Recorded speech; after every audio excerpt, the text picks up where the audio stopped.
அர்த்தத்துக்கும் அர்த்தத்துக்கும் தூரங்கள் கிடையாது. சொல்லாத காதல் எல்லாம் சொர்க்கத்தில் சேராது.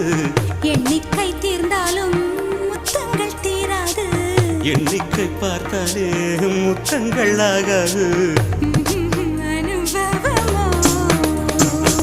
என் வீட்டு தோட்டத்தில் பூவெல்லாம் கேட்டுப்பார். என் வீட்டு ஜன்னல் கம்பி எல்லாமே கேட்டுப்பார். என் வீட்டு தென்னங்கீற்றை இப்போதே கேட்டுப்பார். என் நெஞ்சை சொல்லுமே. உன் வீட்டு தோட்டத்தில் பூவெல்லாம் கேட்டுப்பார். உன் வீட்டு ஜன்னல் கம்பி எல்லாமே கேட்டுப்பார். உன் வீட்டு தென்னங்கீற்றை ஒவ்வொன்றா கேட்டுப்பார். என் பேர் சொல்லுமே.